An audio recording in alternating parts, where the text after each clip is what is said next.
You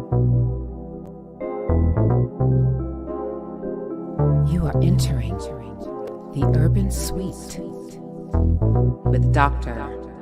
Lisa Lacan.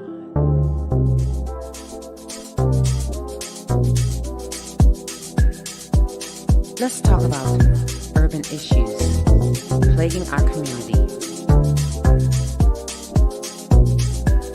Let's talk about mental health.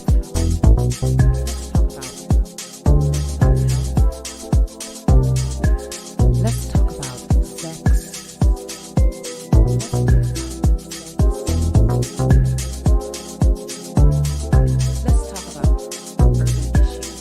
Let's talk about urban issues plaguing our community with Dr. Lisa Lacan.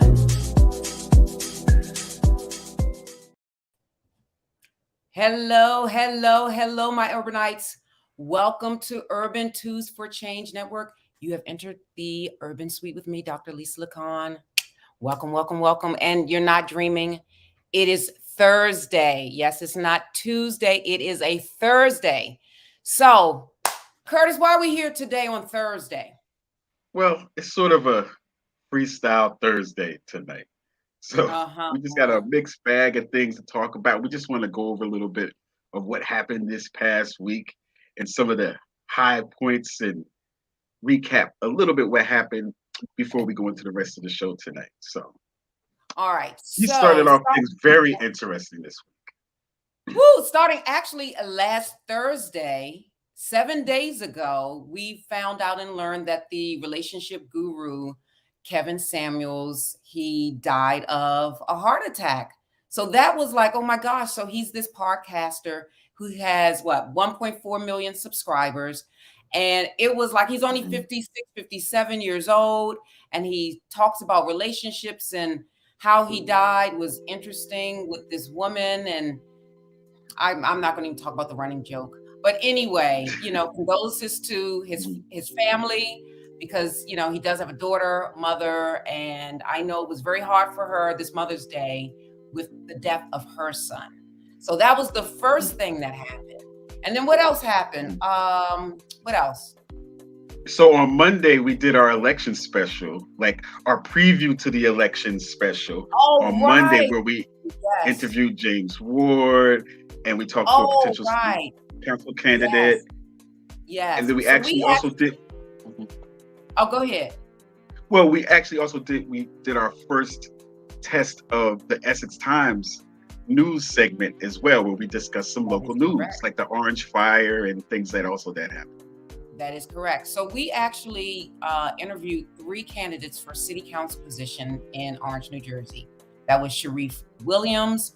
We spoke with James Ward, as well as Quintavia Hilbert. And she actually won that night. And it was our first night doing like election coverage. And we were, calling as the votes came in, which was very exciting. Now tonight is East Orange's, I believe, State of the City address. And then in June, we have another election coming up. So we have to keep our eyes out for that and pretty much do the same thing. And then go ahead.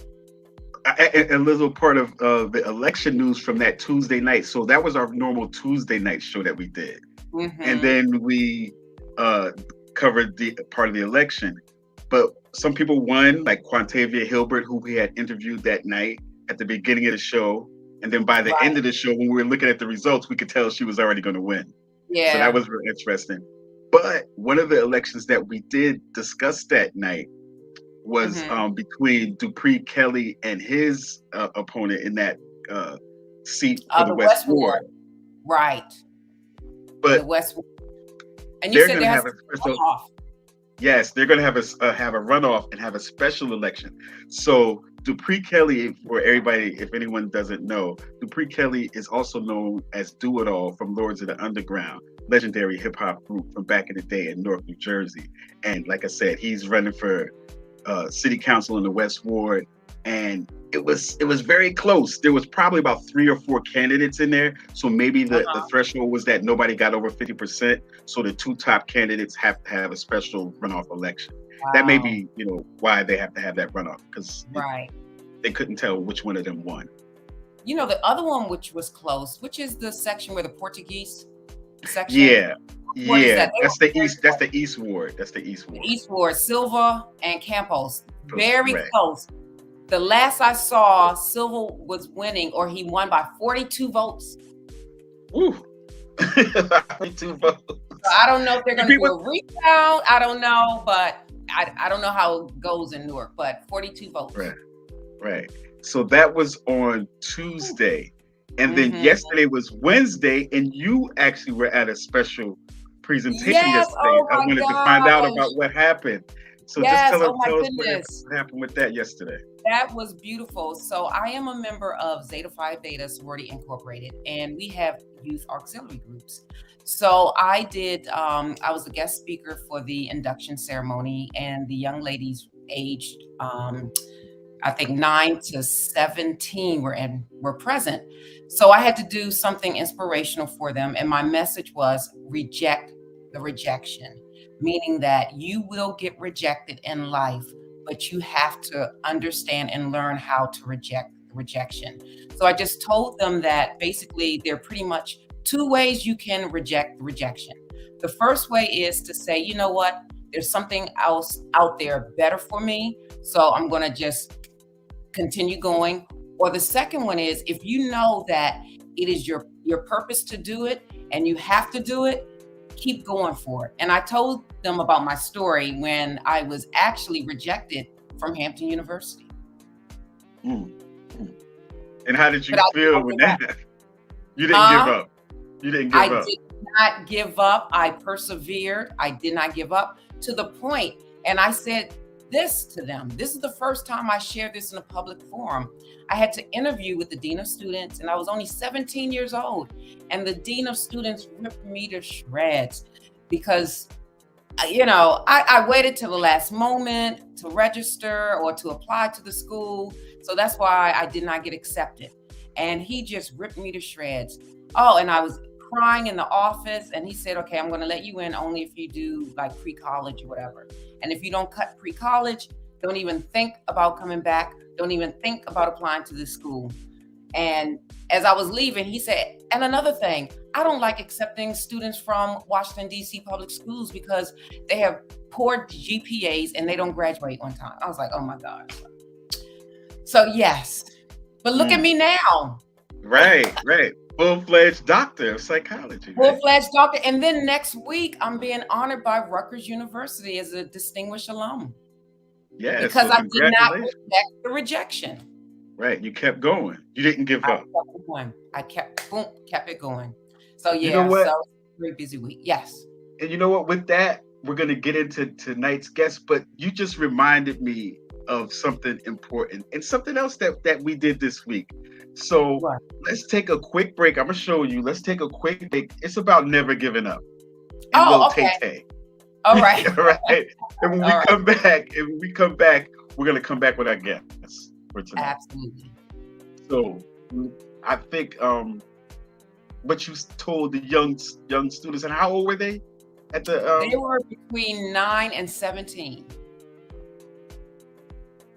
Okay, so they were young girls, and they benefit from messages of never giving up and keeping going, right? Up. Absolutely.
Okay, let's go. All right. Oh my gosh. Beautiful. Are we up? Are we live? One second. Okay. Well, almost.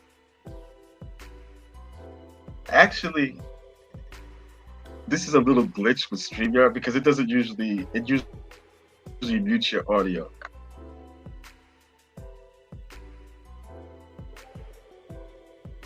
on those sides. But let's get into this. All right. Let's get into this. So, tonight in the Urban Suite, we are discussing the nuances of world traveling with independent filmmaker Shubra Vandit and the aesthetics of beauty with skin wellness specialist Seema from Mumbai, India. She is live in India right now. So we're going to patch her in because it's like, what time is it? Like, what?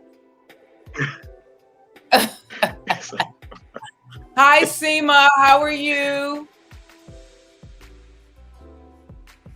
Can she hear me? Yes. But there's a little bit of a delay, I think. Well, of course, she's all the way in India. And it's the morning time, like she's in a different. Hold on. Seema, check your mic, cause check. Make sure you're not muted. Make sure you're not muted on your phone.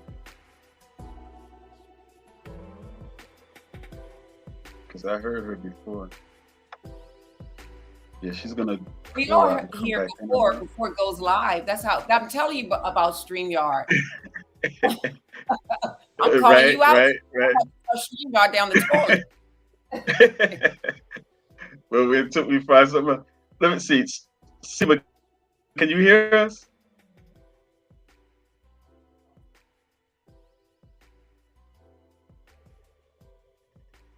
See, and we were just talking, right? Yes, we just talked to her like 2 minutes ago. We just talked to her 2 minutes ago. Yeah. Well, you know what? Until we figure out what's going on with Seema, right? Let's do this. Let's go beyond the curtain again. Let's go beyond the curtain again, and let's see if we can bring out Shubra, and he'll explain how we even met Seema, right? So that's gonna be. How's it going, everyone? Welcome to the Urban Suite. Yay! Thank you. It's such an honor being over here. Oh, nice. Glad you could make it. Absolutely. Thank you for having me. Yes. So you know what? Okay. So tell my audience is called the Urbanite. Okay. And wherever you go, I don't care if you travel to Africa, if you go to the continent of Asia, if you come to America, South America, there's always an urban community. And I always say in the urban community, you find love, you find kindness, you find peace, but then also you find poverty, you find sickness, you find all these things in the urban community. And that's why I love the urban community, because we're so diverse. It's a very diverse population.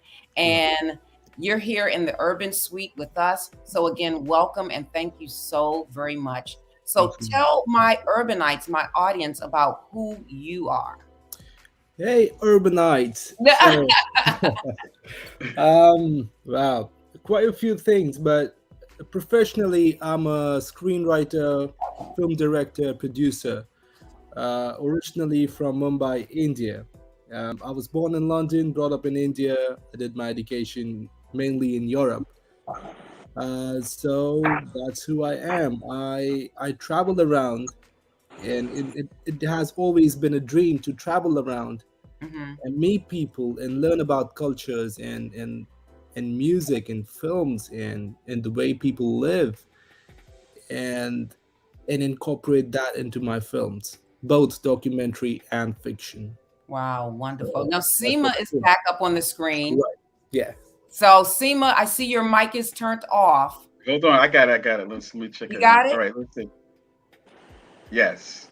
Yes, she's there because I can hear her fan. Okay. Oh, wonderful. I'm like, hi, Seema. Welcome into the Urban Suite. How are you? Good morning. I'm fine. You landed into the Urban Suite. All right. Now we got a party going on. All right. She said good morning. You notice she said good morning, right? But it's actually good evening for us. Right. Good morning to right. you. And good Because evening. it's 4:30 to your US. time, 4:30 Yeah, a little a.m. bit later. That's Yeah, right. 4:45. Yes.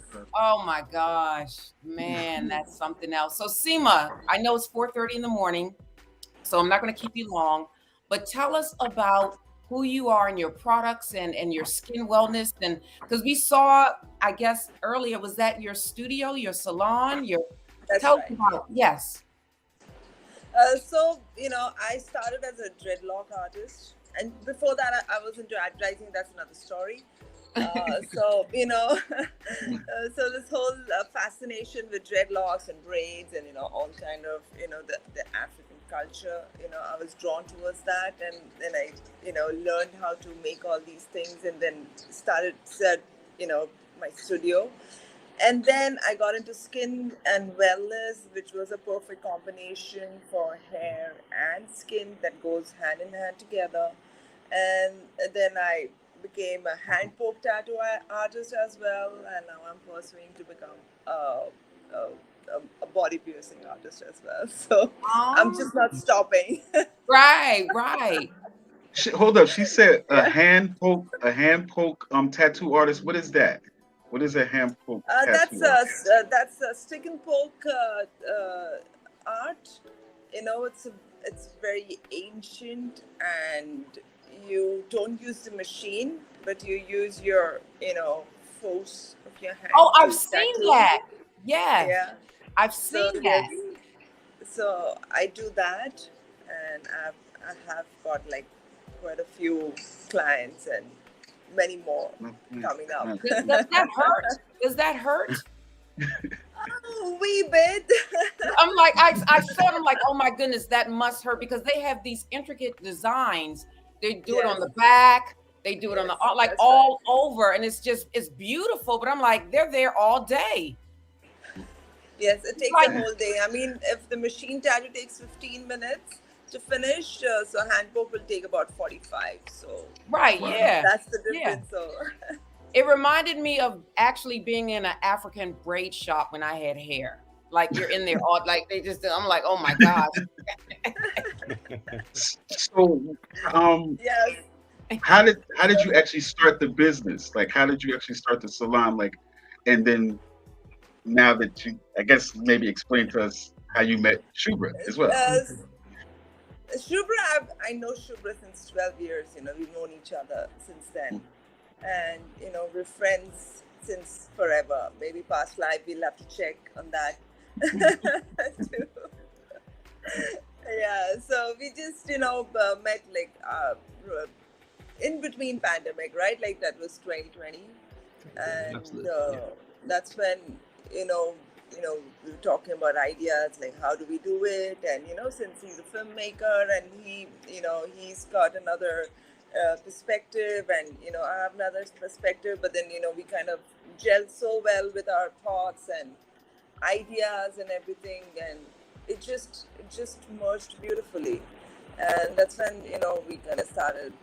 We decided that let's just do this, and we set up our own studio, and then here we are with you guys. Wow. So when did the wardrobe become part of it? Say that again. The wardrobe, like when did you start doing the apparel and the clothing? Wardrobe I've been doing since many years, and it was just I was so busy that I had like so many layers in Rastafari as well as Aura now. So wardrobe was kind of almost taking a backstage for me, but then when Shubra came in and he's like, no, this cannot be a backstage, this has to be in forefront, and we have to bring it back in. And that's when he kind of pumped this whole steroids inside Rastafari. Now you mentioned Rastafari. What is the concept behind that? When I was traveling to the mountains in Himachal, that's my favorite place, basically. And that's when I was like, I should have a name. I mean, I should have a name. It can't be like just Seema. I mean, people should connect, and not only nationally but globally, people should connect to this name. And somehow I think I might just find it a little insane, but it just came from there. It was just the universe telling me like, okay, this name will be Rastafari, and I love that. I love that. And the website for those that are on Spotify, iHeartRadio, that can't actually see is Rasta, Rasta, Fairy, FAIRY.com.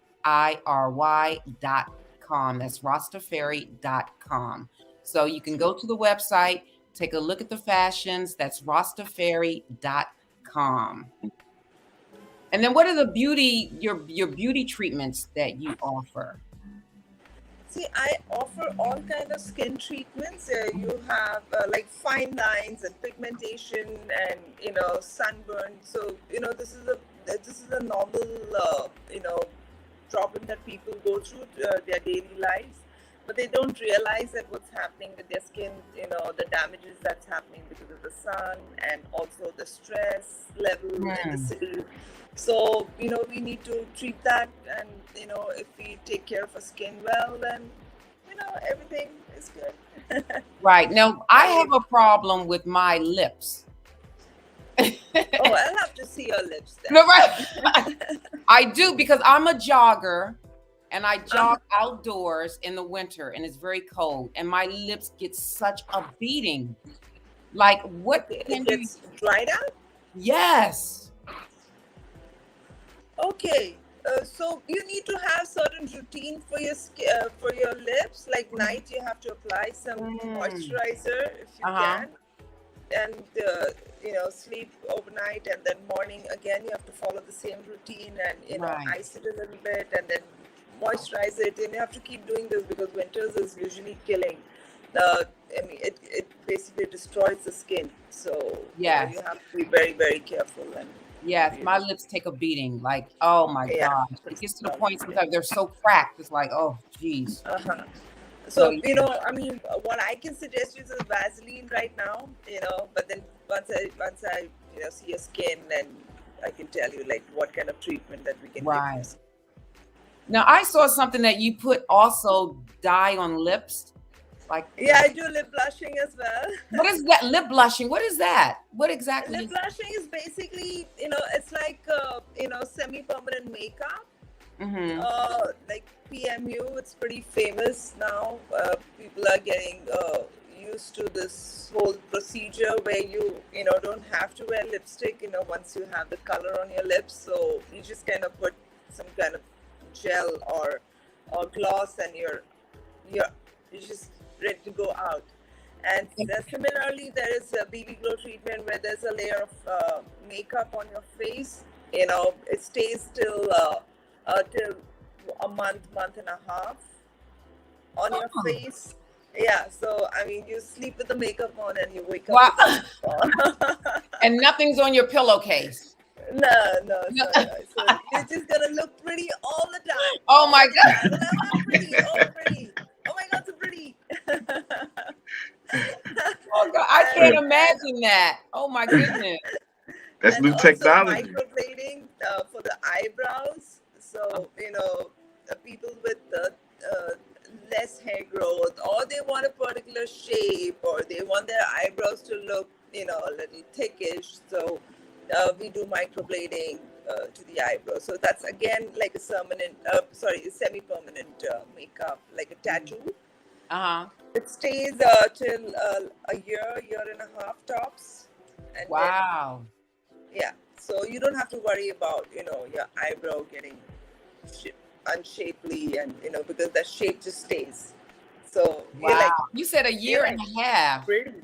Now, how much does the eyebrow stuff cost? How much is that? See, in India, the cost is absolutely different. So, like for example, microblading here will cost you like 30,000 rupees. So that would be 500, like little less than $500. Okay. For 2 sittings. Mm-hmm. And you need sittings basically for microblading and lip blushing. Both require 2 sittings minimum. And for BB Glow, you just need 1 sitting and you're just ready to go. But there's a downtime for like 2 days. You just have to relax a little bit at home. You cannot go out in the sun when you do a BB Glow treatment on your face. So because those are little invasive kind of a procedure where you use those micro needles to kind of put the makeup in, and you kind of brush the makeup inside your skin, the epidermis level. So yeah. I have a test for my urban nights, and I think I've asked this question before. What is the largest organ on our body? Right. The skin. Come on now, urban nights. Y'all gotta wake up. Come on now. Wake up. Y'all have to be the smartest group of folks out there by now. The skin. Right. Yeah. Right? So you got to take care. Right? You have to take care of the skin. And I know for me, because of my age, hormonally, my skin is changing.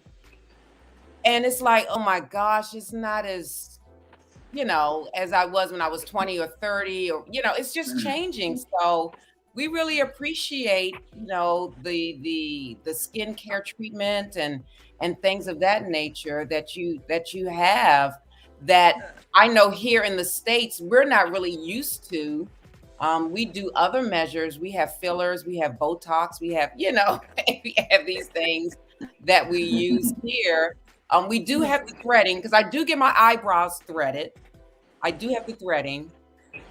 Yeah, I go. Yeah, like I do that. So, which is a little painful.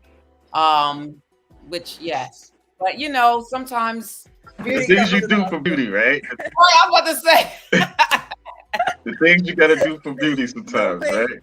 Yeah. So yeah. But that's definitely very interesting. Right? Yes. And a quick question before we let you go, because it's very early. With the lipstick, if I want another color, can I put another shade on top of that? Yes, you can. I mean, okay.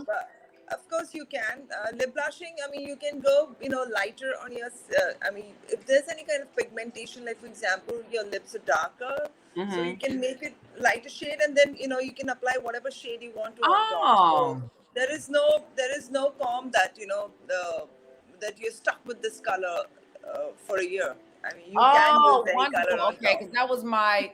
Sometimes I like changing my lipstick based on my top color. Yeah. So you can. So it's just that when you wipe off the lipstick, you'll have, that. It will still look pretty underneath. Yeah. All right. Yeah. All right. Curtis, do you have any other questions for Seema? No, I think that's it. Thank you for coming in. Matter of fact, I do have one question. If you could tell us your Instagram handle so that people can maybe follow you on Instagram. On Instagram, I'm Rastafari Official, and my skin page is Aura Skin Wellness. So which is AURASKIN, and wellness WELLNESS. So Aura Skin Wellness and Rastafari Official. Rastafari is the spelling that you can see, and official.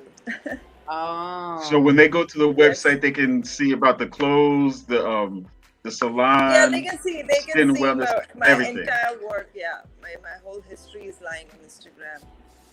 They can see nice. my hair work. They can see my tattoo, my skin, everything that I do. Everything, Wow. All right. everything that I do. All right. Well, thank you, Oh Seema. I man, know it's real early Seema. over there. We don't want to keep keep you Yes, out of your thank routine you. too bad. Thank you So hopefully so this was a very little bit much. better. Thank you. Thank you. You're welcome. All Well, right. thank you for having me on the show. Thank you Oh so gosh, much. thank you for being our guest. Absolutely. Thank Thank you. you so much. Yeah. All right. All right. Bye. Okay, bye. Bye. Have a good evening. Bye All bye. right. You have a good Bye. morning. Bye bye. Okay.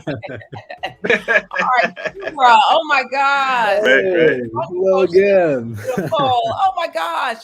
I can't wait to meet her in person. It'll be really good. It's gonna be fun, and I'm hoping Yeah. that she can travel to the States sometime soon. Yeah, Yeah. Or even if my husband and I, we love to travel, and we're supposed absolutely. to be going You're to most Africa in welcome. December. So, I don't know what's happening, but how did you get the traveling bug? How did Wow. that happen? I'll have to do some digging myself, but I'll tell you instances where something clicked, right? Um, I think when I was still in college, in undergrads, I used to travel locally, right?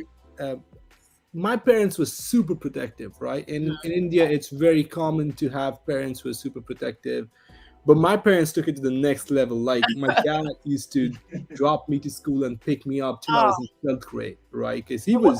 he was super super super overprotective. Oh, And so the moment I entered undergrads, it was like, all right, I'm going to travel. I'm going to do everything by myself. And it was it was kind of freedom that way.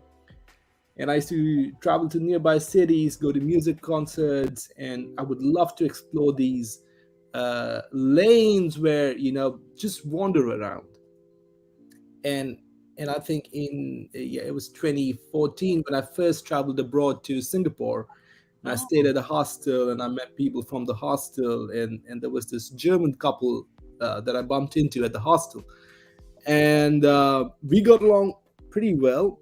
And these two people had quit their jobs in Germany, and they had been traveling the world for the past 5 6 months, and they've been to Africa, they've been to places in Europe, and they had plans of coming to India.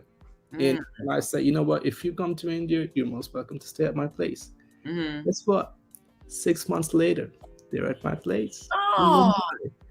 And it was such a pleasure to have them, to show them around my city and to learn from their travels. And I was like, wow, that's the way it should be. This kind of, it kind of merges into my idea of abundance as well, mm-hmm. that you should be able to do what you wish to do. You should not have restrictions put on yourself.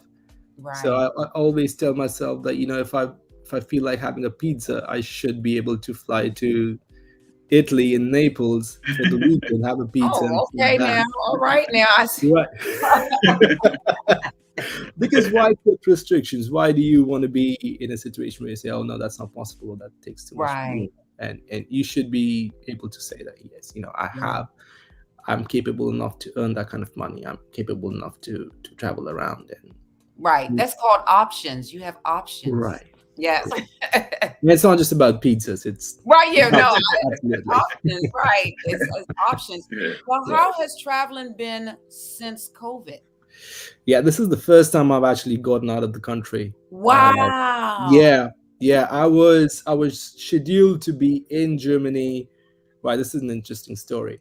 I was in Germany in 2020 March. Right, I was there Mm-hmm. for the film festival. It was going well. I was with my producer. We used to hang out at his office, and in a day or two, it was literally a matter of day or two, and things started to get a little serious, where there were talks of a possible lockdown. right? And this morning I wake up at 8 o'clock and I see the news that Denmark is in lockdown. Right in my head, and I'm like, Denmark is literally walking distance. Right. Okay. Everything is so close by. Right. And I was like, if I get stuck, I don't know how long I'm going to be stuck. Oof. I called my producer and I'm like, listen, I'm going to be a little late. I need to catch up with my family in India and see what's happening. And at 10:30, I call him up. Listen, I'm flying back to India, man. And I fly back, and 2 days later, Germany is in lockdown. Wow. So yeah, that was, you just escaped. Just got out. Absolutely. Wow. That was I was there, and so yeah, it's been a little more than 2 years since I stepped out. Wow, interesting. Yeah. Now you were at a film festival, right? So you are an independent filmmaker. Tell us about your documentaries. Wow. So these documentaries, it's so interesting. I started with my father, who was also a documentary filmmaker. And I just grew up watching him discuss ideas at home, discuss music. So my grandfather was a music composer in India. Oh. And it was very common to discuss music and to listen to different tracks. And growing up, I was motivated to attend film festivals and music festivals, and if it had to travel to a different place, it was motivated that I do that. It was promoted that I do that because both my parents loved listening to music, and they would always talk about how that shapes you, and that's one of the reasons why and how I met Kurt as well. Hip hop. So that's right. how it happened. From working with my father, I wanted to go to Europe because my dad had studied at the BBC in UK, and there was this subliminal thought that I should go to Europe and study over there, and Spain just happened. I'm like, hey, let's look something up in Spain for no reason at all. I was like, I've not looked at Spain as a country. Let's look up what's happening in Spain. And this production company kept popping up with every search that I did. I thought maybe that's a sign. So I wrote to them, and they had this intensive kind of residency program of 1 month where people from around the world come together and they make 3 short films in a span of 1 month. Oh. And you do not know anything about who the subjects of the documentary will be, how it's going to pan out, none of that. I flew down to Spain, in Barcelona, and there were 12 other people, including me, and we just started looking for subjects that had a social and a cultural impact in their works, and we started approaching them, and that's how those 3 documentaries, we had around 10 or 12 shortlisted, and out of those 12 we decided to do these 3, which are Let's Talk, Street Talk, and Paula. Now, are these focused on marginalized populations, like disenfranchised community? True. Is that where your heart is? That's where your passion point is? That's one of the things that I've always thought, that especially people who are persevering, who are trying to make themselves better or trying to make the world better, and not everybody has the means or the knowledge of how to reach out to a global audience or a bigger audience. And I, as a filmmaker, that's my core strength, to bring those things out. And I do want to help people with a motive, an idea, a direction, and help them possibly reach funding or reach other people who'll be interested in that, or other people who resonate or need that service, or so that has always been a motivation. And I think that roots from my father as well. Wow. He too used to make such kind of films. Wow. Now, what are you working on now? What project are you working on now? Right. So right now I've got quite a few things going on. So talking in the documentary side, there was a film that I was working with my father just before he passed away, It's called Where Does Home Lie? And we were shooting in India, so that obviously got left halfway after his passing. So I'm gonna reconnect with that and take that forward and see that project through.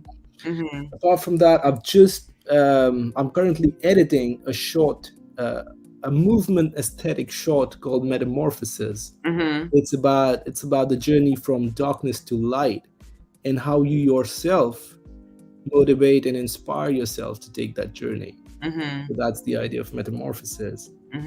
And a couple of projects in Europe that I have been writing, and recently something that has cropped up in the US as well. So I'm still in the very early stages of writing that. So let's see how. Yeah, one of the sorry, Kurt, go ahead. No, tell us about that. But then after you tell us about that, I wanted to go to like your reel so people could see some of your work a little bit. Right. So there's this one particular film that I'm definitely very interested in, that I'm writing. Is about East-West Berlin from the 1960s, and it's a story of somebody who literally ziplined from East Germany to West Germany with his family, and that's a very inspiring story. So that's something I'm working on right now. Yeah. Now I have to say, I've been through Germany twice, or whatever, and it's always cloudy. Does it ever come out like? It does. I'm like, what the heck? And everybody seems so unhappy and depressed. I'm like, I can't. No, this is not for me. Right. No, the sun does come out, and it gets hot over there. Really? And I'm from Mumbai, and I'm saying it's hot, so it's hot. Wow. Well, look, let's take a look at the reel, but I definitely do want to talk to Shubra about some of his traveling adventures, and maybe some interesting things that have happened in all of these different hostels and stuff like that. There's movies made about things like that. Right. So I know. See if what that's really like. Okay. I actually stayed in one. Woo. Okay. We'll talk about that in a second.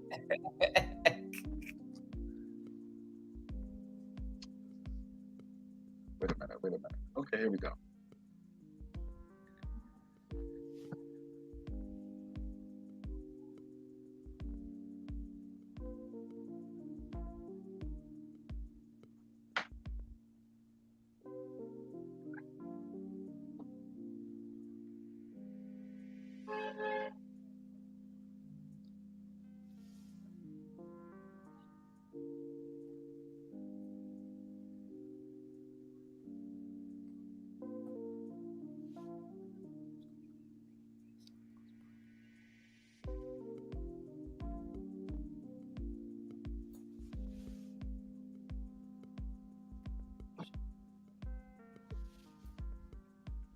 Wow. Now tell us about that. Wow. This in all honesty, this is an old reel. I'm yet to put together quite a few things. So this mainly has stuff from my the documentaries, and one of the fiction film is Las Ventanas, Windows. So the scene with the girl and the guy is from the fiction piece, the short film. And the rest of it is from the documentaries. I'll tell you one interesting thing about, that Lisa, you inspired me about, is about perseverance and not giving up. So this is one of the films which is called Street Talk, where the reel opens with the scene of the sea. That's the short film. So we had been in touch with the subject for, let's say, 3 weeks or so. And the story of this man is that he was a banker, right? In a very well-to-do banker. He had a swimming pool in his home. That's how well-to-do he was. And from there, he went to being homeless because of the crisis after 2008 in Barcelona, right? So he refused to, ask for alms, and instead he said, "I'm going to start teaching people Spanish in the parks, and I'm going to make my living out of that." And So when he had actually first moved to the park to live over there, people thought that he's an undercover agent because he had this vibe of, a rich man sort of thing. Right. So that was his overcome. Like, he had to overcome all those prejudices of that, the community that was living over there thought that they were under danger because he was joining in. And he used to talk about how his bed, his mattress used to get stolen, so he had to keep that secure and stuff.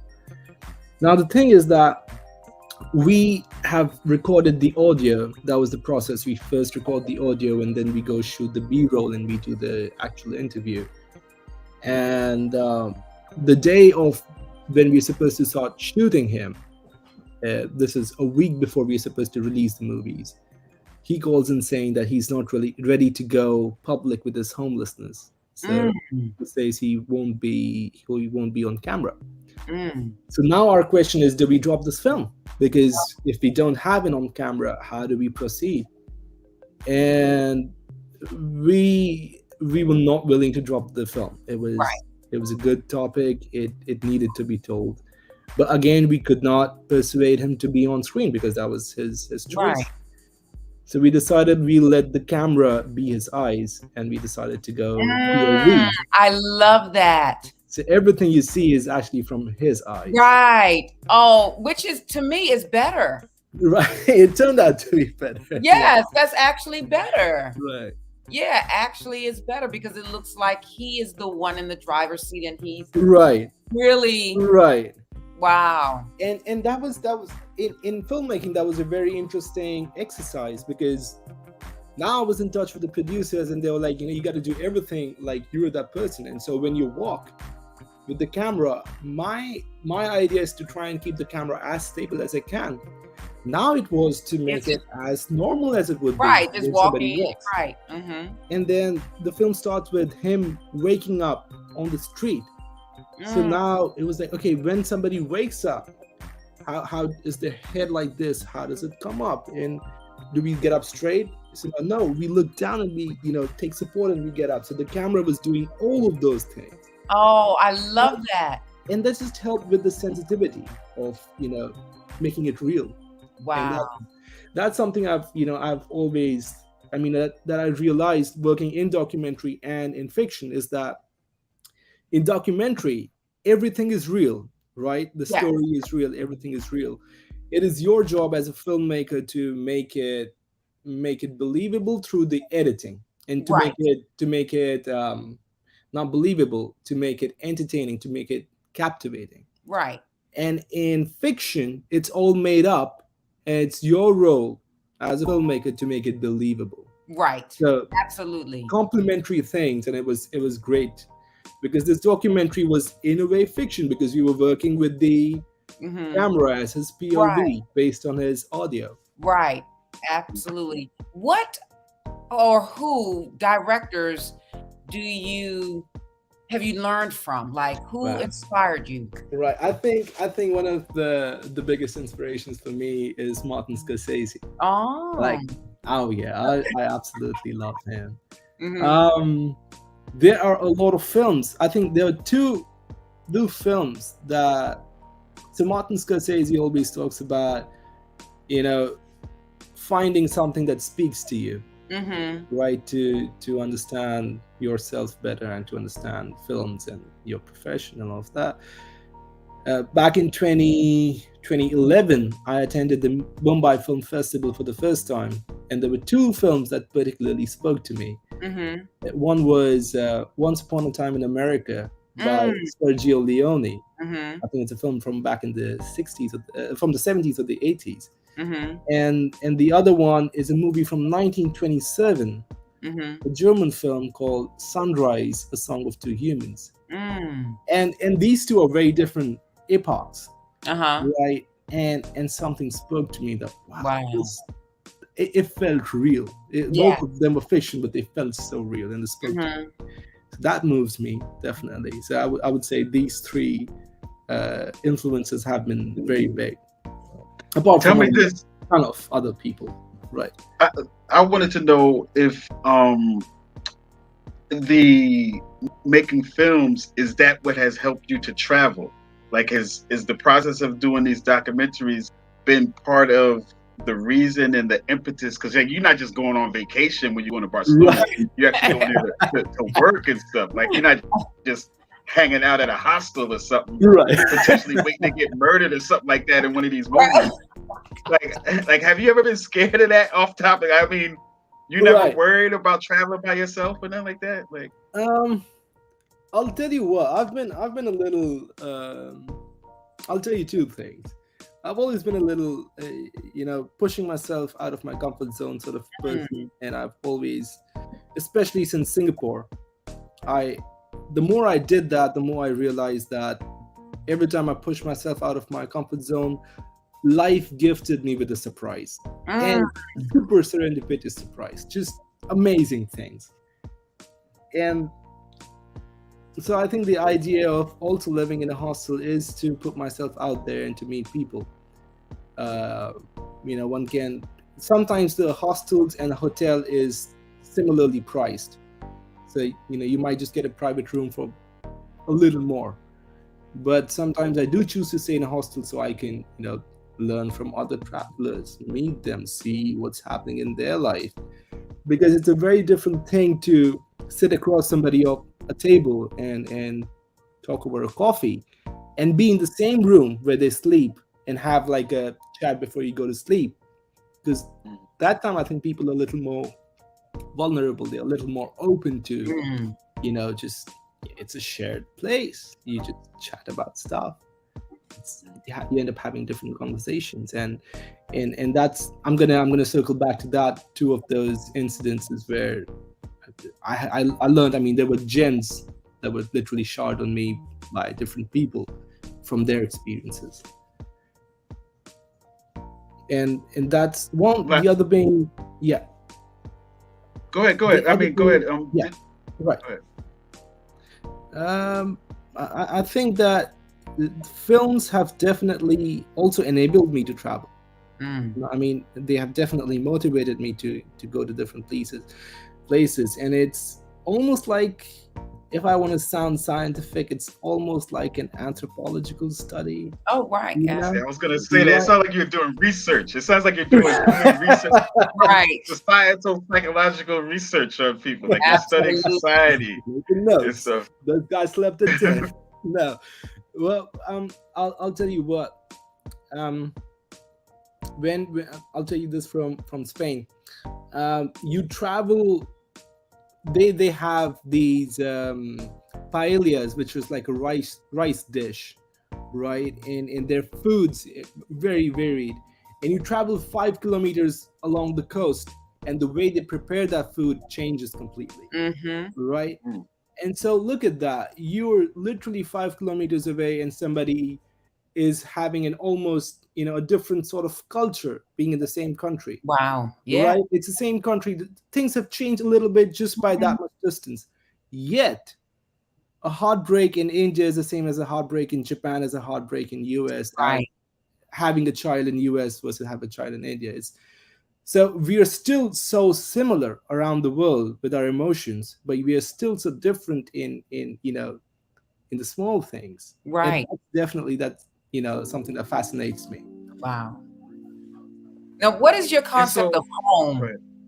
Right. Yeah, that's what I was about to get into. You know what? I was at the Cannes Film Festival, and we were having dinner, and there was a table of people from Italy, from London, from Iceland. I was from India, US, people from everywhere. And the first thing you ask is, oh, where are you from? Right? And so for me, it's a little tricky because, there's a part of me that identifies with UK because I was born over there. There's a big part that identifies with India because I lived over there for the longest time. Then I lived in Europe, in different places, and I grew up listening to hip hop music, which is primarily US. So when someone asks that, it's kind of a difficult answer to say that this is one place that I'm from, because all these places, all these people have contributed to become who I am, right? and to even say that you're a global citizen is kind of stripping off everything, because then you don't have any identity. It's like just a Right. month of birth, right? Right. I'm everything. But Right. You're from Earth. Right. You're an Earthling. Right. You're right. So it's always been a thing that there are parts of the culture that I identify with in India and I absolutely adore. Things from US, things from Spain, parts from Germany. So the idea is, where does home lie? And I'm gonna give you a longer answer to this. I was in Bulgaria, right? And there was this Indian person who was helping me out meet some filmmakers over there. And I used to go to his, he had a restaurant back then. I used to go to his restaurant every evening. And he would be there with his wife, and sometimes his son would join. And that meant a lot to me, to be sitting and dining with them, because my parents separated when I was really young. Oh. So the day before I was supposed to leave, it kind of hit me that, wow, this is something I've wanted. I've wanted just to sit together with my parents, and I've not really had that. And back then I also had this idea of things are not permanent, relationships are not permanent, keep moving and becoming something else.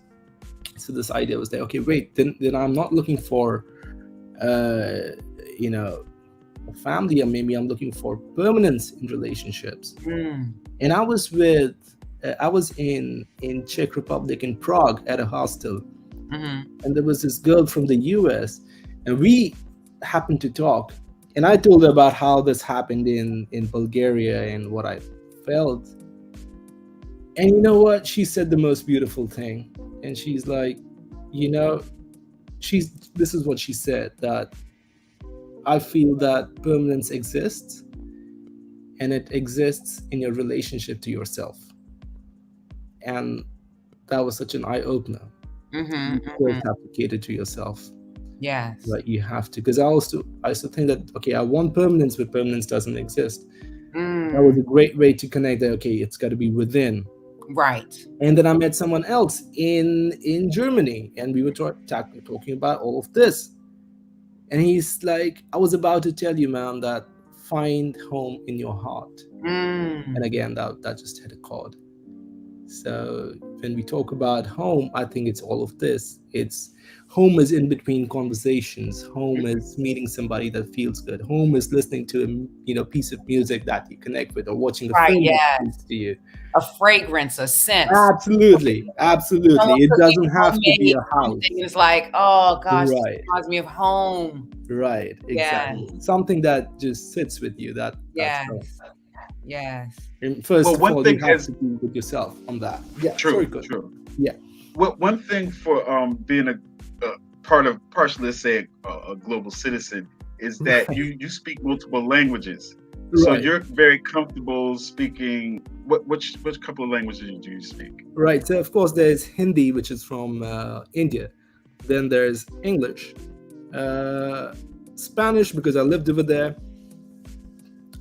Bits of German and French, because I've spent time over there. I can understand bits of it, working on learning them. And in India, there's like a plethora of languages. So the state I am has a language called Marathi, so I speak and understand that. The people I went in school with were Gujarati, so I understand that, don't speak it. And my dad was from his ancestors were from a state called Punjab, so I speak and understand Punjabi. But that's just really Indian languages. Right. And how early did you speak like English? How long did you speak? I think that was the first language I picked up since I was in the UK. So right. Although I was only there for 3 months, but I guess my parents would naturally speak in English being over there. So I guess that's the first one that I picked up. You picked it. Oh, okay. Right. And so, like, as you've traveled around to different countries, how many countries have you been to altogether, you think? I would say 12 to 13, something around that. Wow. And it's easy enough to get around these countries with just your one passport? Like, the passport is fine. The visas can be. Oh, they take Right, too. right. Right. All right. Explain the Yeah. situation with a visa. What's a visa? People that Right. don't A know. visa is a permit that a country grants you to visit or to work or even transit through the Right. country. Right. Because you Sometimes that is oftentimes work there too. So you have right. a working visa, right? You have That's to, a very different visa. right. Absolutely. So I understand that if you're from the States, you can go to the Europe for 90 days in every Right. 90-day period. As an Indian, I need to contact the consulate, tell them why I'm going there, provide them Right. evidence of my income, provide them evidence of my stay and my travel, and then they'll possibly, Right. So what color look is your passport? Sorry, What color is your passport? it's blue. Oh, you got a blue passport. Yeah, let me Okay. let me show you that. It's right over here. Don't show us no sensitive numbers, but you can show Right. us. Yes, that's it. Oh, You get okay. hacked. It's a blue color You passport. get hacked. Right. But look. You told us a lot of great stories. Just tell us, like, have there ever been any sketchy stories from being on the boat? Like, what Right. was your worst moment? Where was you like trembling and in fear? He's like, this is gonna end like one of those bad movies. Like, was there ever a time like that? There were a few times when I felt like, okay, this is not going well. I'll tell you the funny one first before I get to a little more serious one. So when we were in Singapore, this friend, I was there with a friend of mine, right? And initially, and then he left, and I stayed back. So the last night that we thought we'll be, flying out where I stayed and he flight, we thought that we won't stay at the relative's place that we were staying at. We're gonna be out all night, and we'll party. We'll go check out there's some amazing rides over there. So we were under the impression that it's open all night. Turns out everything shuts at 2:00. So now it's 2:00 and we don't know anything where we should be going, what should we be doing. And so we decided to put up right over there on the street. And we passed out at the street, and I was 21 back then, so it was kind of exciting and thrilling. Like, oh wow, we just staying out on the street, because you don't do that stuff in Mumbai. You don't want to do that in Mumbai. No, that's like in Manhattan. No, the Bronx. I mean, not that bad. There are places where they're open all night. The shade on the Bronx. Oh.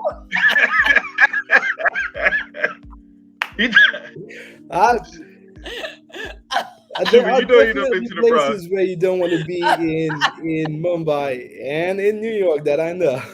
Right. Okay. So well, what was the other situation though, Shubra? The other situation was I was in Budapest at a hostel, and when I checked into the hostel, there was no one in the room. There was no person in the room, but I saw that a bed was occupied. And I checked in and I checked out. I checked in and I left the room. I was out for the day. And when I came back to the room, there was police in the room. Oh. And I'm like, okay, maybe, it's might be something gone bad. And so the manager comes up to me and he's like, there has been a theft in the room. And when the theft happened, around the theft happened, you were the only person who had checked in. So we'll have to frisk you. I'm like, okay, go do that, whatever your procedure is. So the guys go through my stuff. The police takes my passport, and I'm like, okay, if I get in trouble, this is going to be a big one.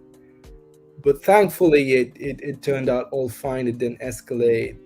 The guys found their money somewhere, and it was fine. It was, yeah. But I mean, that was a taste of what could have gone wrong, and that was pretty scary. Yeah. Because anything could have happened, and once they take that passport, you're kind of out there, right?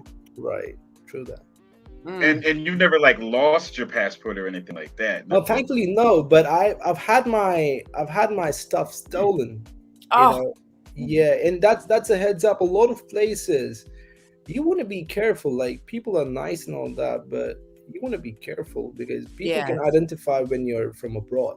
It's easy to Mm-hmm. Right. pick out somebody, and Yeah. this happened when I was shooting in Barcelona. During the shoot, I had my bag stolen, and thankfully I did not have the camera in the bag. The camera Oh, was with me. And it's a very common thing actually in Barcelona to have your stuff stolen. It's a very safe city. You won't get mugged or killed or anything, but you'll have your stuff stolen. And it's That's the consolation. They won't kill you, just right. to take your stuff. I'll tell you what. So it gets stolen in the afternoon. I go to the cops in the evening, and there's a long queue in front of me, right? And the queue is not straight. The queue takes a turn like this because everyone wants to see what's happening with the guy in front of them. Mm-hmm. And by the time you reach the counter and the police officer speaks to you, they don't ask you what happened. They tell you what happened. They said, "Oh, you had your phone stolen?" And I'm like, "Yeah." And then, "Oh, okay, fill this form up." So it's a very common thing. You just want to be Wow. careful about these things. Well, that's All right, well- interesting that you said that, because you do have to be discerning with people, because you have a Absolutely. lot of people that are very charming Absolutely. and pretend and they have Absolutely. this image and things of that True. nature. And then that's True. how, a lot of even sex trafficking things can happen, because True you're like, that. oh, hey, yeah, True you want to go that. to a party True and that. so there's certain things that you should not do when it comes to traveling, especially if you're traveling by yourself, traveling Right. alone. I traveled alone to Mexico, and that was my first time ever traveling by myself. Mhm. And what I did was, when I went out on an excursion, I would keep a tape recorder in the room and tape where I went. So this police, I left at 2:30. I'm going to so blah, blah, blah, just in case, because I'm in a different country by Do myself. that. No, absolutely. That is needed. And since you speak of Mexico, I forgot of a very interesting story. I was in Mexico as well, in the capital with two of my other friends. And it so happened that I had taken a Mexican phone number, and it had a news service that came complimentary with it. So every day I would get news updates in Spanish on my phone. And this one day we are out, and I get a message that El Chapo, the drug lord, his son has been captured by the police. And I said, okay. And an hour later, I get another update saying 8 people die in a crossfire between El Chapo's gang and the police. And so I look it up because it's happening in the city, and it's literally like 10 minutes away from where we were. So I didn't tell the other guys, and I'm like, let's just go back home. I'm feeling tired and whatever. I get back home, and I'm like, dude, there's like some major stuff going on. And it was so bad that the president, if I'm not mistaken, had to announce that the police will let go of the son, because that could have escalated to an even worse thing, and innocent people would die in that. Yeah. So next news report was El Chapo gets released. El Chapo's son gets released by the police. Right. Wow.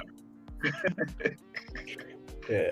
No, but that it's very interesting hearing these international travel stories and just stories of different things around the world. And lastly, before we go, like, what are just a few quick things you notice from culture to culture that might be different? Like, it's like food, obviously, but then there's like speech and the way people what's some of the biggest differences you see between how people act internationally? Is there any common things that you think are like really different among cultures?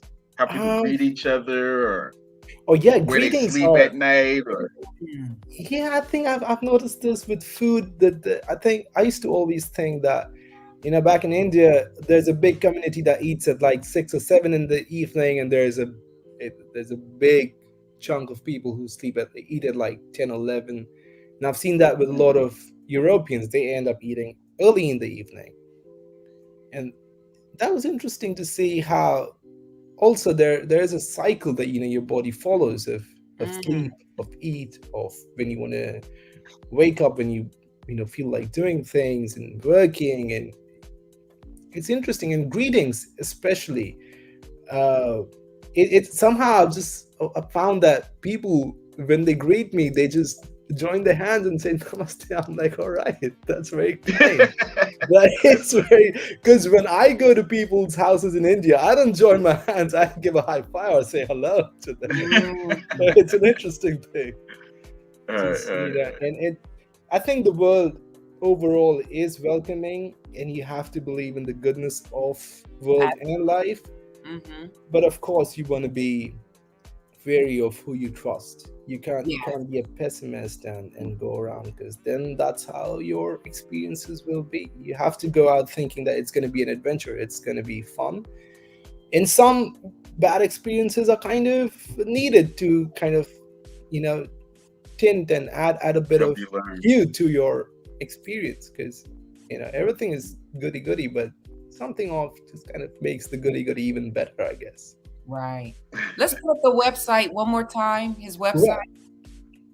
Okay, definitely.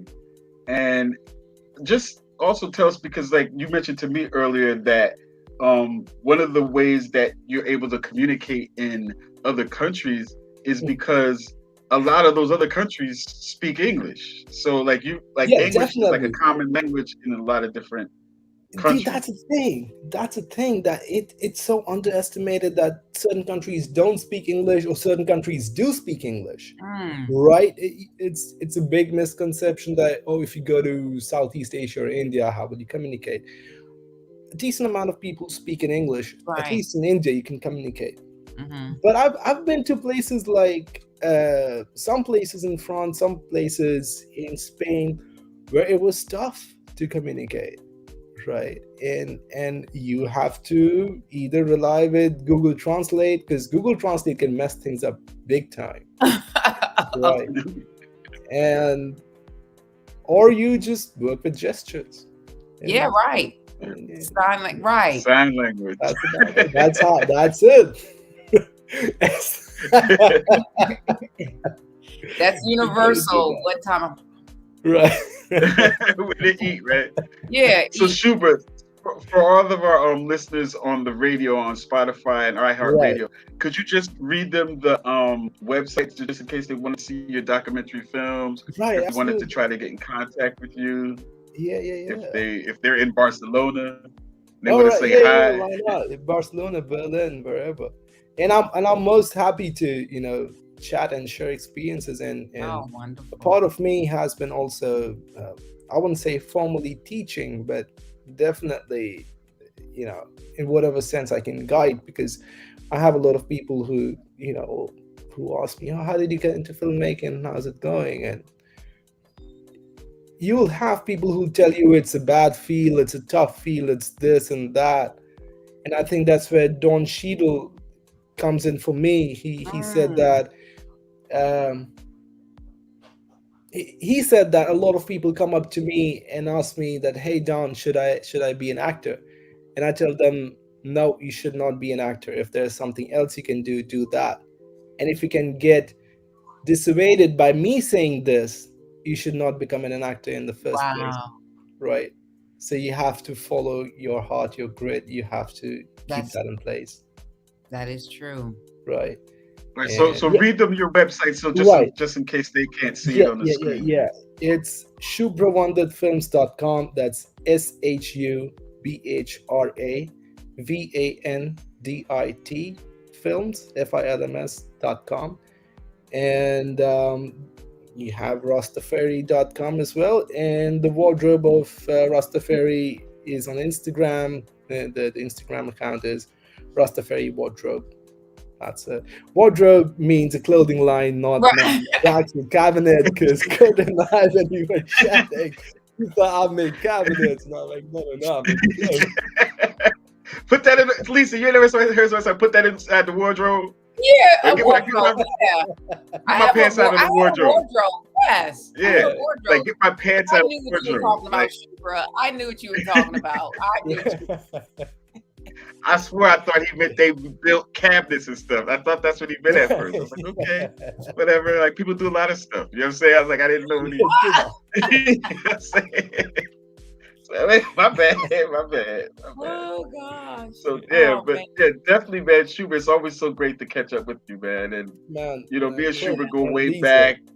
Yeah, we go Absolutely. back about, I don't know, about 10, 15, over 10, 14 years or so. 15, definitely Yeah, 15. Yeah, 15 yeah, years back. yeah. We go back when Shubra was still a teenager and stuff, and I was Right. hosting something called the Worldwide Cipher, something similar to Absolutely. what we're doing right now. But this was like Absolutely. maybe like a year after YouTube got off the ground, so they weren't nowhere. Nobody even really knew about YouTube back then. Right. So we were just doing something on the internet. It was before people started calling it podcasts and all that stuff. And we got together over our common love of hip hop. Wow. And we used to be in the group with a lot of other people from around the world, Germany, Spain, and London, and Canada, and Brazil, and all different kinds of places around the world. We used to talk about hip hop and talk about a lot of different knowledge and things that were going on in the world at large and stuff. So it's been fun, like, because we started out as these guys. That's We that same started motorcycle guy. He's been driving down the street all week.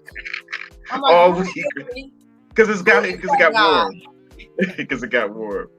But like we took something that we just knew each other from the internet. Like that's all. Oh, I never met him in person till like maybe a couple of years ago when we first met up when he came to New York one time. wow. So we were like friends for years, just Mhm. virtually. Right. You know what I mean? But we talked so long. We used to meet on Sundays for 3 hours every Sunday. You know what I mean? For years. You know what I mean? And So that shaped my thinking a lot. Oh, What Kurt did, and I think that absolutely Kurt was one of the few first inspirations that allowed me to think globally.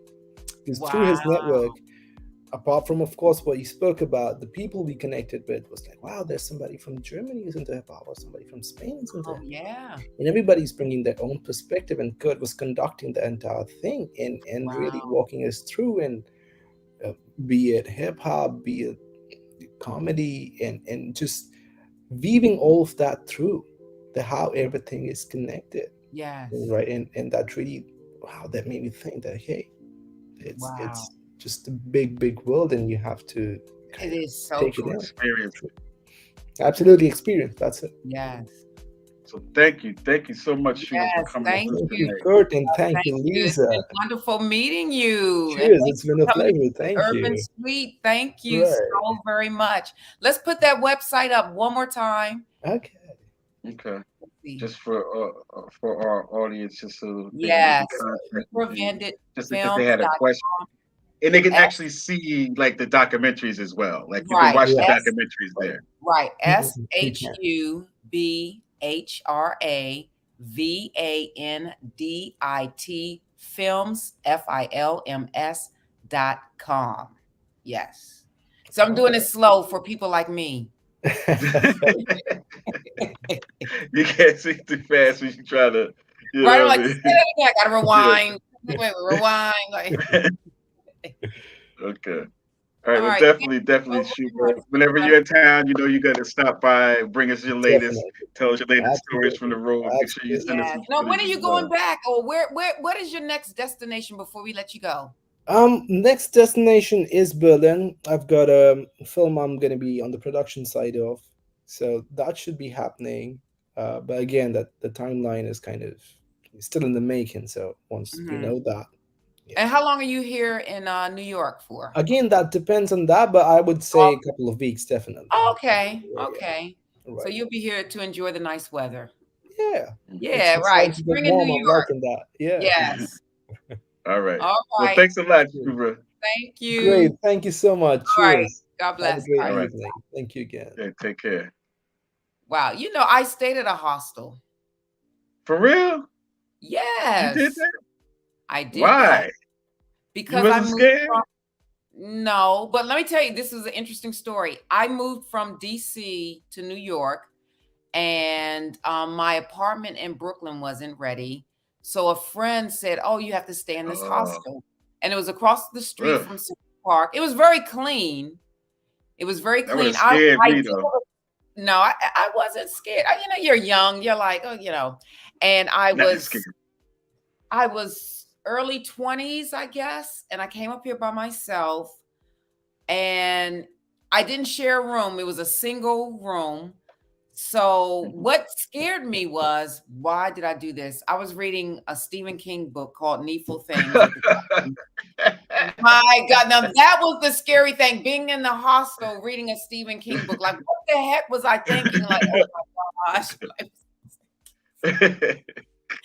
seriously, I remember that hostel. I remember the bathroom was very clean. It smelled like bleach.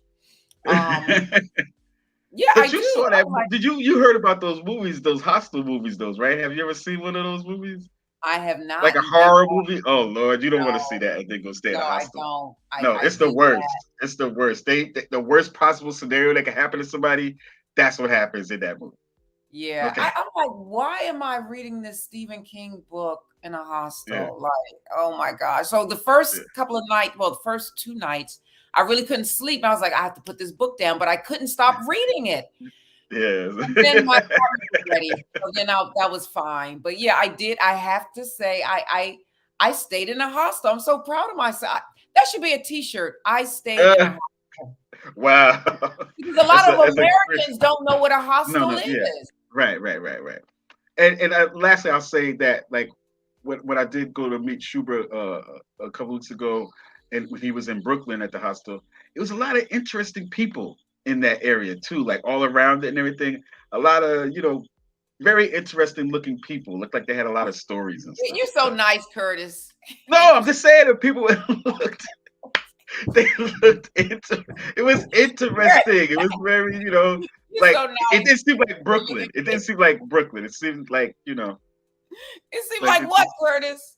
like people had a lot of stories to tell. I'll just say that. A lot of people they had stories like of travel, of world travel. And Oh, and it was fun, man. It was fun. So I haven't been able to travel like that. Because of oh, I circumstances and everything like that.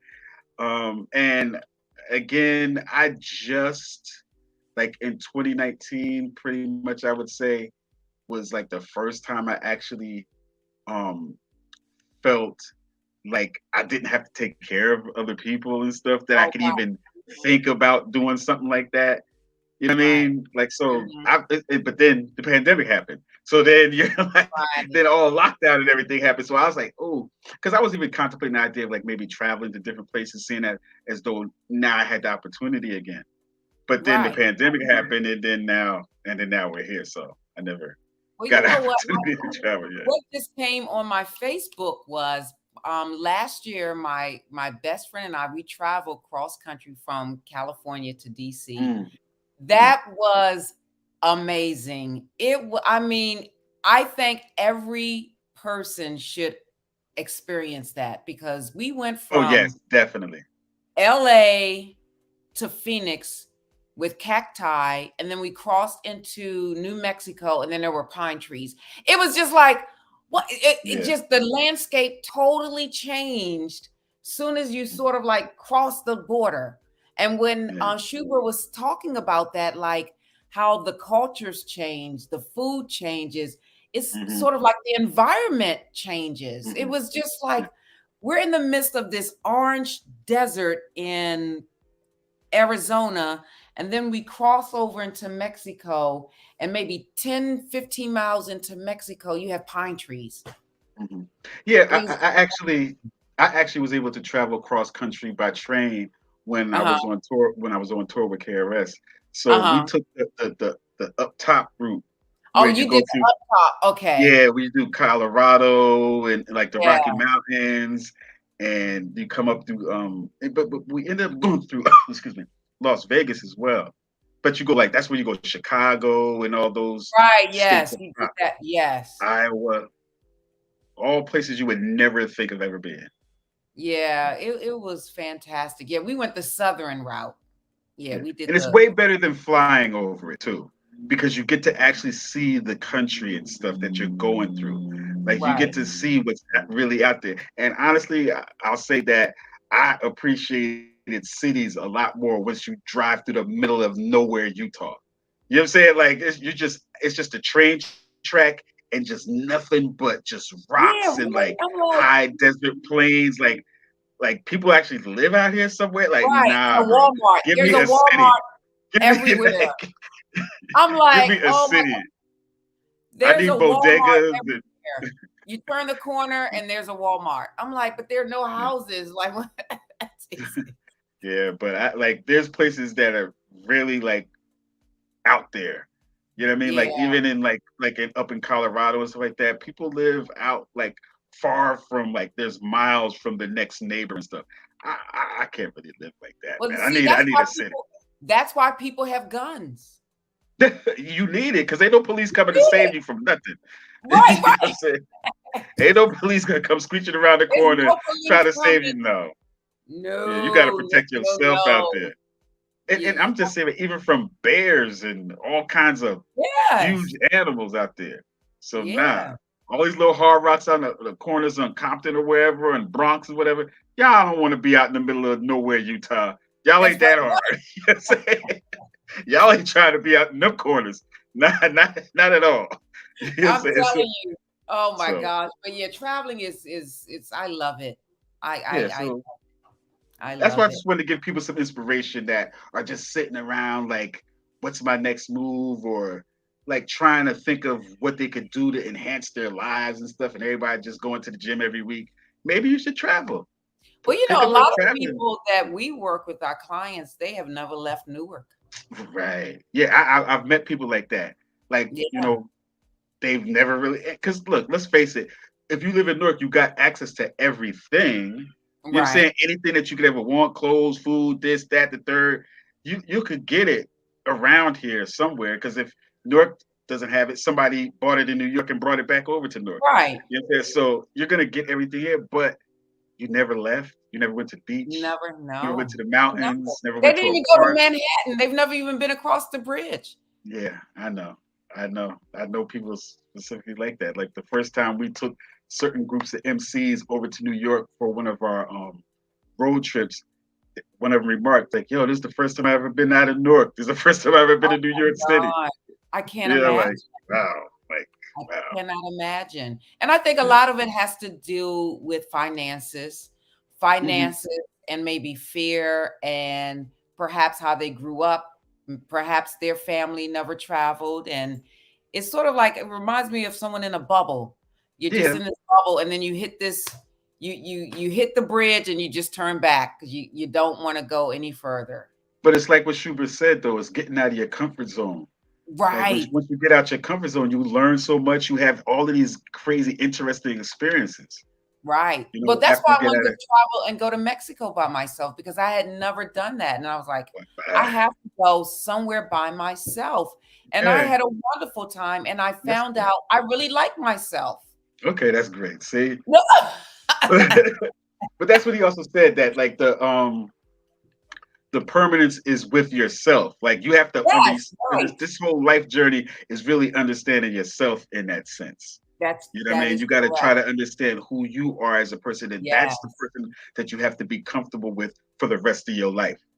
Other Yes. people, you might get mad and this and that, and therefore, family members, all that.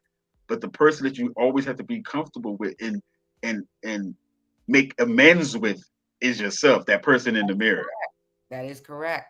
That Or is else you just correct. start And going that's down a crazy spiral, mental health issues, and start coming once you start yeah. lying and about who you are, Yeah. to yourself. You Yeah, know what I mean? I enjoyed traveling by myself. It was fun.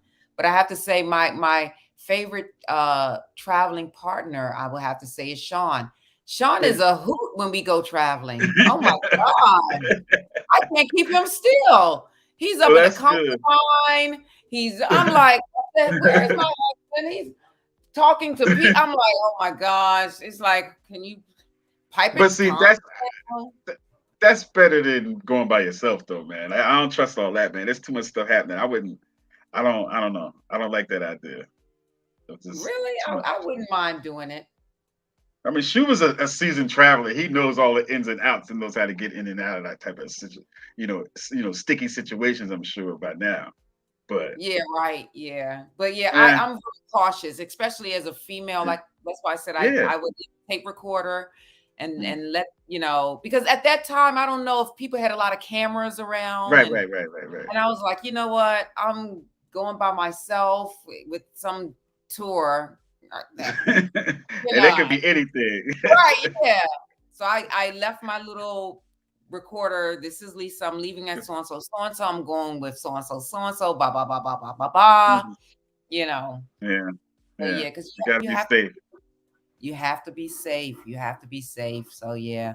Well, this was a great show tonight. Yeah, so wrap it up. Take us up out of here. Oh my goodness.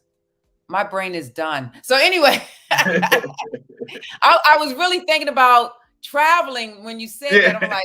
I was like going back to Mexico, I'm like Hawaii, like all these other places. Yeah, that's true. You have London, been to a lot of these. Like, oh my gosh, I've been. And Sean was born in London, right? He was born in London. He actually wants to go back to London. He wants to move back. I don't mind because I loved London. I love London. I've been several times. The first time I went to London, I was in high school, and I fell in love with it. And I said, I'm going to move back here somehow. I don't know. This place is calling. And I had no idea that my husband would have a heart of like an affinity to London. And so my son actually went to visit his family prior to the pandemic. It was January 2020. He went to London because my cousin also, she lives in France. So he went to London and visited my cousin in France. And that's where he came up with the idea or the decision that he made that he wanted to be a lawyer, because she's an attorney, her husband's an attorney, and he stayed with them for I think a week or so. And yeah, I loved it. Now I have to say I'm not a big fan of France. I'm not at all. I'm not at all. If you don't speak the language, they're just. That's what Shubra was saying, that like there's parts of France they ain't playing all that we speak American type or speak English. Yeah, they're like, if you didn't speak but bye. I'm like, okay. I'm like, okay. I know what that is, so that's all right. So I'm not au revoir. Yeah, right. Yeah, right. So that's what we got. So let's give them the au revoir tonight. Tell them what they our motto here for Urban Tools for Change. Yeah, so I just want to say thank you, my guys, my Urban Knights, for entering into the Urban Suite with us, Dr. Lisa Lacan and Kurt Nice, on this special edition, traveling around the world, talking about our experiences in the Urban Suite, because as always in the Urban Suite, this is the place where you laugh, learn, cry, and grow. God bless. Safe travels. Good night. And Molly, take us away.